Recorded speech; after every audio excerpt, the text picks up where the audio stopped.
श्री शिव महापुराण सप्तमी वायव्य संहिता उत्तरखंड अथाष्टाविंशोऽध्यायः।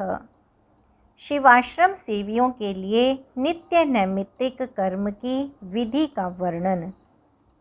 उपमन्यु बोले, हे कृष्ण, अब मैं शिवाश्रम का सेवन करने वालों के लिए शिव शास्त्र में कथित मार्ग से नैमित्तिक विधि क्रम का वर्णन करूँगा।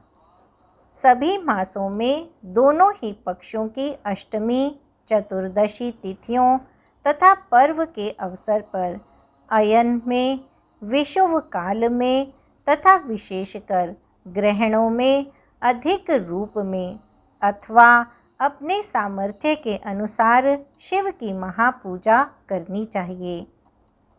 व्रती को चाहिए कि प्रत्येक मास में विधि के अनुसार ब्रह्म कूर्च बनाकर उससे शिवजी को स्नान कराकर शेष ब्रह्म कूर्च का पान करे। बहुत बड़े ब्रह्म हत्या आदि पापों की भी निष्कृति ब्रह्म कूर्च के पान से हो जाती है। कुछ भी निष्कृति शेष नहीं रह जाती है। पोष महीने में पुष्य नक्षत्र में शिवजी का नीराजन करें और माघ महीने में मघा नामक नक्षत्र में घृत तथा कंबल का दान करें।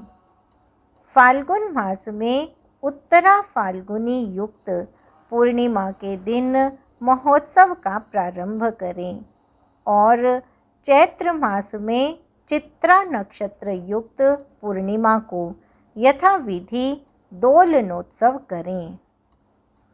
वैशाख मास में विशाखा नक्षत्र में पुष्प महाल्य करना चाहिए। ज्येष्ठ मास में मूल ज्येष्ठा संज्ञक नक्षत्र में शीतल जल युक्त कुंभ का दान करना चाहिए। आषाढ़ मास में उत्तराषाढ़ नक्षत्र में पवित्रारोपण करना चाहिए और सावन महीने में श्रवण नामक नक्षत्र में अन्य प्राकृत मंडल बनाने चाहिए। उसके बाद भाद्रपद मास की पूर्णिमा को पूर्वाषाढ़ा नक्षत्र युक्त दिन में मंत्रों से प्रोक्षण एवं जल विहार करवाना चाहिए। तदनंतर आश्विन मास की पूर्णिमा को खीर तथा नए चावल का भात निवेदित करें। पुनः उसी से शतभिषाण नक्षत्र में हवन करें। कृत्तिका नक्षत्र युक्त कार्तिक मास में 1000 दीपों का दान करना चाहिए। मार्गशीर्ष मास में आर्द्रा नक्षत्र में घृत से शिवजी को स्नान कराना चाहिए।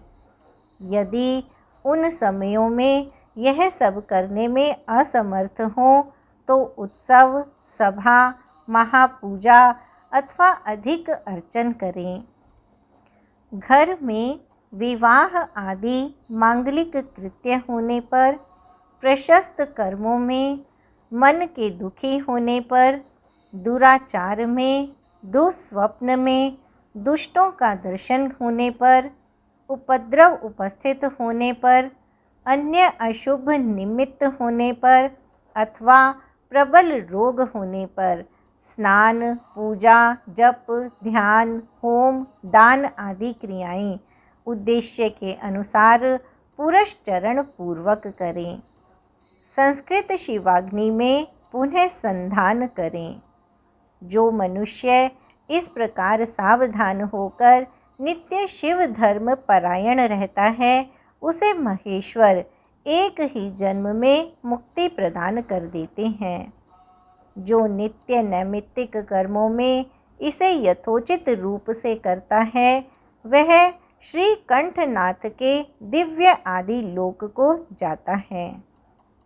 मनुष्य वहाँ पर 100 करोड़ कल्पों तक महान सुखों को भोग कर कुछ समय बाद वहाँ से लौटकर उमा, कुमार, विष्णु, ब्रह्मा तथा विशेष रूप से रुद्र के लोकों को प्राप्त करता है।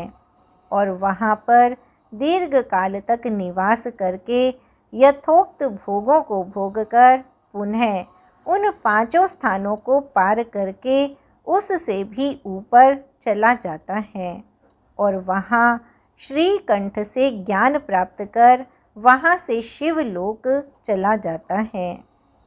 इन अनुष्ठानों का आधा करने वाला भी इसकी 2 आवृत्ति से ही बाद में ज्ञान प्राप्त कर शिव सायुज्य पा जाता है।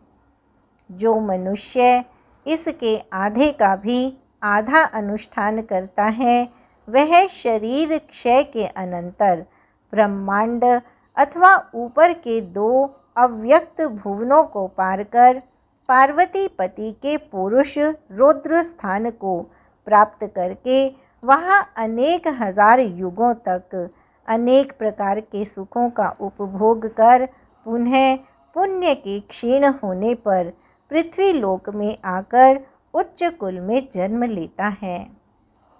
वहाँ पर भी महातेजस्वी वह पूर्व संस्कार के कारण पशु धर्मों का त्याग करके शिव धर्म में संलग्न रहता है और उस धर्म के प्रभाव से ही शिव का ध्यान करके शिवलोक को जाता है। वहाँ विविध सुखों को भोगकर विद्येश्वर लोक को जाता है और वहाँ विद्येश्वरों के साथ क्रम से अनेक भोगों को भोगकर ब्रह्मांड के भीतर अथवा बाहर एक बार फिर लौटता है।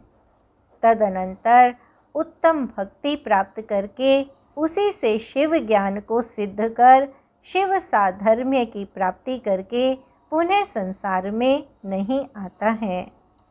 जो विषय में आसक्त चित्त वालों की भांति शिव के प्रति अत्यधिक भक्ति परायण है वह शिव धर्मों को करता हुआ अथवा न करता हुआ भी मुक्त हो जाता है। वह 1 बार 2 बार अथवा 3 बार जन्म लेकर मुक्ति प्राप्त कर लेता है। शिव धर्म का अधिकारी चक्र की भांति बार बार विभिन्न योनियों में भ्रमण नहीं करता है। अतः यदि कोई अपने कल्याण के लिए प्रयत्नशील हो तो उसे शिव का आश्रय लेकर जिस किसी भी उपाय से शिव धर्म में बुद्धि लगानी चाहिए।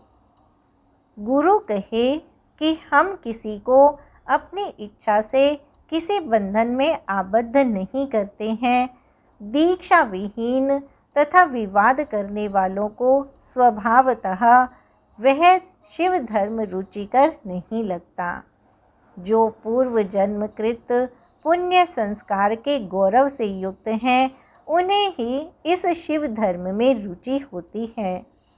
जो जगत को सृष्टि आदि का मूल कारण मानने वाले हैं उनमें यह शिव धर्म आरूढ़ होने में समर्थ नहीं हो पाता।